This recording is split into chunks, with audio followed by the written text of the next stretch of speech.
आज का वीडियो मेरी माँ बहनों के लिए है। जितनी भी माएँ हैं, जितनी भी बहनें हैं जो माँ हैं, उनके लिए, क्योंकि माँओं को अक्सर चिंता रहती है अपने बच्चों को लेकर, बच्चों के फ्यूचर को लेकर, बच्चों की पढ़ाई को लेकर, बच्चों की शादी को लेकर, शादी के बाद उनके वैवाहिक जीवन को लेकर। कहीं ना कहीं माएँ हर समय इस चिंता में घुली रहती हैं कि कैसे होगा मेरे बच्चों का विकास। अगर ये वीडियो पुरुष भी देख रहे हैं तो वो ये वीडियो अपनी पत्नी को जरूर दिखाएं, जिससे कि आपके बच्चों का भी विकास हो, बच्चों की लाइफ में किसी भी तरह की कोई डिफिकल्टीज ना हो, कोई भी परेशानियां ना हो, और आपको भी बच्चों से सुख मिले। यहाँ अकेले बच्चों के सुख की बात नहीं हो रही है, यहाँ बात हो रही है माता पिता को भी अपने बच्चों से सुख मिले। उसके लिए कुछ अचूक प्रयोग देने जा रही हूँ जो मेरे खुद के आजमाए हुए। यकीन के साथ में करेंगे तो आपके बच्चों का विकास होगा। बच्चों की किसी जीवन में आ रही कोई भी समस्या, उसका निराकरण आपके द्वारा हो जाएगा, और उनका विवाह के बाद भी उनका रिश्ता अच्छा रहेगा और वो आपको मान सम्मान भी देंगे। राधे राधे, नमस्कार। मैं आपकी आशुतोष एस्ट्रोलॉजर आशना गुप्ता ज्योतिष के सरल उपाय में आप सभी का हार्दिक स्वागत करती हूँ।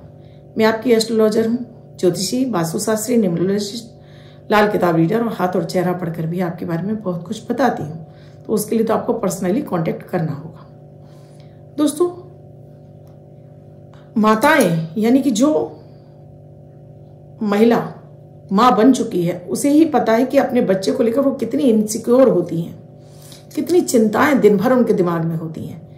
बच्चा खा नहीं रहा है, बच्चा पढ़ नहीं रहा है, बच्चा का अच्छी शिक्षा कैसे होगी, बच्चा मेरा बड़ा आदमी बन जाए, बच्चा मेरा करोड़ों में खेले, मेरे बच्चे का अच्छा विवाह हो, अच्छे विवाह के साथ में उसका दाम्पत्य जीवन सुखी हो, घर में उसके सब तरह की सुख सुविधाएं हो। ये एक माँ ही सोच सकती है इतना बृहद रूप में अपने बच्चों के लिए, चाहे वो आपका लड़का हो, चाहे वो आपकी लड़की हो। बच्चे आपके बारे में सोचे ना सोचे, लेकिन माँ सोचना कभी बंद नहीं कर सकती। तो आज आपकी इन सभी समस्याओं का निराकरण लेकर आई हूं। अगर आपको अपने ऊपर विश्वास है और आपको मेरे उपायों पर विश्वास है तो आप जरूर करके इनसे फायदा उठाएंगे। वीडियो शुरू करूं उससे पहले आप सभी से एक ही रिक्वेस्ट है, आपने अब तक मेरे इस चैनल को सब्सक्राइब नहीं किया है या पहली बार आप मुझसे जुड़े हैं, चैनल को सब्सक्राइब कीजिए, साथ में घंटी के बटन को ऑल पर करना बिल्कुल ना भूलें। दोस्तों, पहले मैं बात कर रही हूँ बच्चों का पढ़ाई में मन न लगना। वो छोटा बच्चा हो सकता है, बड़ा हो सकता है, किसी भी उम्र का बच्चा हो सकता है। बच्चे का पढ़ाई में मन नहीं लग रहा, या पढ़ तो रहा है लेकिन लिखते समय वो सब कुछ भूल जाता है, या एग्जाम में उसका परफॉर्मेंस बहुत अच्छा नहीं है। इसके लिए माँ को डेली क्या करना है, एक कांच के गिलास में पानी लेना है। पहले अपने पूजन स्थल पर आप जो भी पूजा करते हैं तो एक तांबे के लोटे में आप जल भर के रख लीजिए। अब उस जल को ही आपको उठाना है। अपनी पूजा पाठ करने के बाद उस जल को उठाएंगे, एक कांच के गिलास में भरेंगे और इसमें डाल देंगे एक तुलसी का पत्ता और 2 लौंग इस पानी में। और उसके बाद फिर अपनी तर्जनी से, आप अपनी तर्जनी उंगली से इस पर लिखेंगे ऐं। माता सरस्वती का बीज मंत्र है ऐं। मैं आपको डिस्क्रिप्शन बॉक्स में लिख दूंगी इस मंत्र को। इसमें आप लिखेंगे ऐं, बीज मंत्र आप लिख देंगे इस पानी में। अब इस पानी को अपने होल्ड करके आपको ऐं मंत्र का 27 बार जाप कर लेना है। ऐं ऐं ऐं ऐं ऐसे 27 बार बोलकर, अपनी कामना बोलकर कि मेरा बच्चा इस पानी को पीने के साथ में उसका बुद्धि विवेक पूरी तरह से कार्य कर रहा है, एग्जाम वो क्लियर कर चुका है, एग्जाम में वो निरंतर अच्छे नंबरों से पास हो रहा है और सफलता उसे प्राप्त हो रही है। इस पानी में 3 फूंक मारेंगे और बच्चे को पिलाना शुरू करिए। आप इसे कांच के बर्तन में ज्यादा भी बना सकते हैं और इसको कांच के बर्तन में रहने दीजिए। जब बच्चा मांगे इसी में से आप पानी देना शुरू करिए।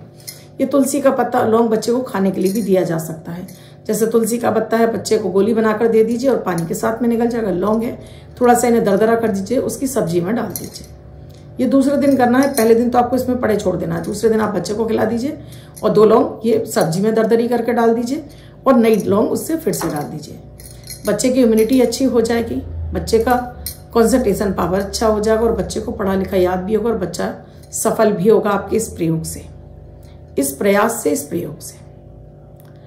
अब दूसरा, क्योंकि यहाँ हमने उसकी सफलता के लिए, उसके पढ़ाई में आ रही किसी भी डिले को हमने रोक दिया, हमने आपकी एनर्जी उसको दे दी। अब बच्चा इसको जैसे जैसे निरंतर इस पानी को पिएगा वैसे वैसे उसकी बुद्धि काम करेगी और वैसे वैसे सफलता करता जाएगा। और साथ में डेली आपको बोलना है कि आपका बच्चा निरंतर तरक्की कर रहा है और जो आपने उसके लिए एम सोचा है उसे उसमें वो सफल हो गया है। ये डेली आपको एक बार सुबह बिस्तर पर बैठकर और एक बार रात में सोते समय और एक बार घर के मंदिर में आपको जरूर बोलना है कि आपका बच्चा एक सफल व्यक्ति बन चुका है। जो भी आपने उसके लिए एम सोचा है वो उसने क्लियर कर लिया है। अब दूसरा उपाय है, जिन बच्चों के विवाह नहीं हो रहे, चाहे वो लड़के हों चाहे वो लड़कियां हों, ये भी माता ही करेंगी प्रयोग। अब बहुत सारे मेरे बच्चे ऐसे कहेंगे कि माँ नहीं है, भाभी कर सकती हैं। भाभी भी नहीं है तो बड़ी बहन कर सकती है। ये प्रयोग बहन भी कर सकती हैं आपके ब्याह पर। इसमें आपको विवाह के लिए, चाहे वो आपकी कितनी भी उम्र हो गई है और आपका विवाह नहीं हो पा रहा है, तो ये आप गुरुवार वाले दिन करेंगी माएँ। एक मिट्टी का छोटा सा लोटा या कलश लेंगी, मिट्टी का ही ढक्कन लेंगी, 500 ग्राम चने की दाल, 3 हल्दी की गांठ, 2 सुपारी, 1 हाथ का कलावा जिसको हम मौली बोलते हैं, साथ में आपको एक 5 रुपए का सिक्का जो कि पीतल का ही होना चाहिए, और एक गुड़ का टुकड़ा, साथ में थोड़ा सा आटा जिसमें हल्दी डालकर इसको गूंद लीजिए, यानी माड़ लीजिए इसको। और घर के मंदिर में गुरुवार वाले दिन घी का दीपक जलाकर बैठ जाइए। अपना संकल्प लीजिए, अपने ऊपर जल छिड़किए, अपने आसन पर जल छिड़किए।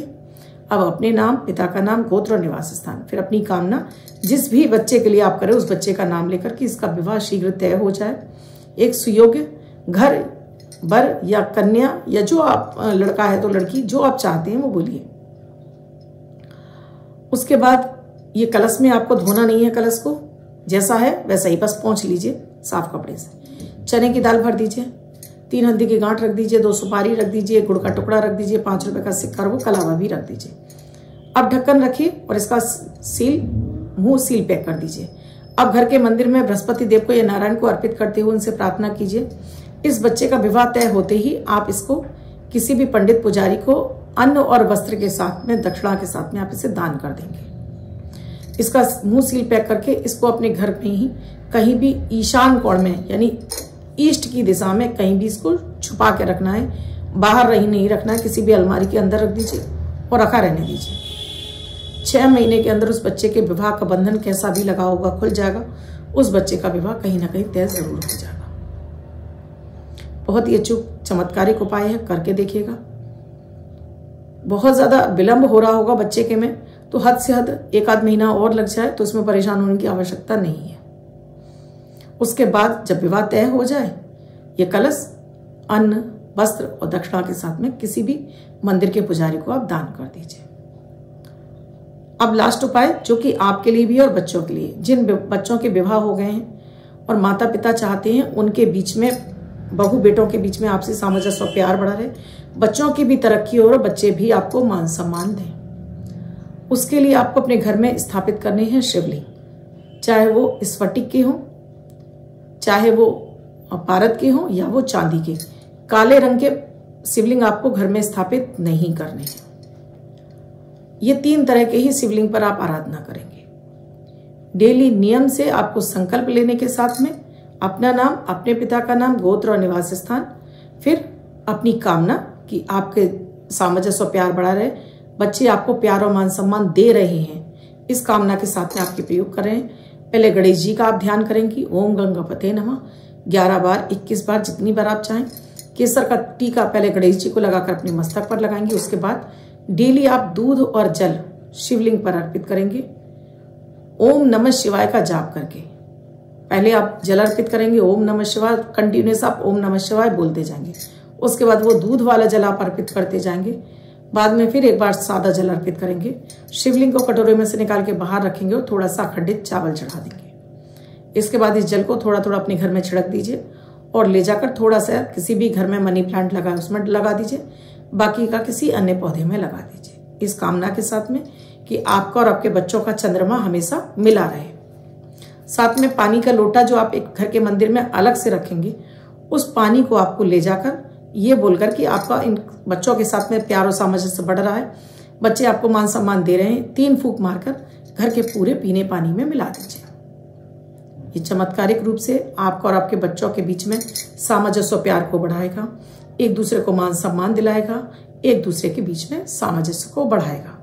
आज वो जमाना नहीं रहा दोस्तों कि आप बच्चों पर चाहे जो मर्जी कह लें और बच्चे आपकी चुपचाप सुन लेंगे। तो पहले अगर आपको ये आदत है बच्चों को हर बात पर टोकने की, तो पहले इस अपनी आदत को बदलिए। बच्चों को हर बात पर मत टोकिए, क्योंकि आज बच्चे समझदार हैं। आज जिम्मेदारियां इतनी हैं कि बच्चे खुद से समझ जाते हैं उन्हें क्या करना चाहिए, क्या नहीं करना चाहिए। तो जितना कम टोकेंगे उतना बच्चों के बीच में आप अपना सम्मान बनाए रखेंगे, क्योंकि हम बेवजह ही टोक रहे हैं। भाई आज की ज़रूरतें अलग है, हमारे ज़माने में कुछ और थी, तो ठीक है ना, बच्चों को अपने मन की करने दीजिए। आपने तो अपनी ज़िंदगी जी ली, आप बस उनके लिए अच्छे से अच्छा सोचिएगा। ये 3 प्रयोग हर माँ अपना सकती है, चाहे वो आपका बच्चा किसी एज का हो या आप किसी भी उम्र की हो। करके देखिएगा दोस्तों, ये जीवन में आपके इतने बड़े परिवर्तन लाएगा, आपको अपना खोया मान सम्मान दिलाएगा कि आप हैरान रह जाएंगे कि जीवन में वो सुख जो आप चाह रहे थे वो सारे आपको प्राप्त हो रहे हैं। वीडियो अच्छा लगा हो तो लाइक जरूर कीजिएगा, कमेंट जरूर कीजिएगा और शेयर करना बिल्कुल ना भूलें। कुंडली का विश्लेषण कराना चाहते हैं, किसी भी समस्या से जूझ रहे हैं तो 8077506510 कॉल या व्हाट्सएप मैसेज के जरिए जान सकते हैं क्या है प्रक्रिया, क्या है प्रोसीजर। हमसे जुड़ने के लिए किसी भी तरह का यंत्र चाहिए तो वो भी आप कुबेर यंत्र या आप शुक्र यंत्र, वीसा यंत्र, भाग्योदयकारी, लक्ष्मी यंत्र, कोई भी यंत्र चाहिए तो आप कांटेक्ट कर सकते हैं। चांदी के चौकोर टुकड़े हैं, केतु के लिए पैरों में पहनने वाले अंगूठे के छल्ले हैं, ये सारी चीज़ें हमारे पास उपलब्ध रहती हैं। आप यहाँ पर कांटेक्ट कर सकते हैं। दोस्तों आप भी स्वस्थ रहें, मस्त रहें, हमेशा खुश रहें, इस कामना के साथ मैं आपसे विदा लेती हूँ। धन्यवाद।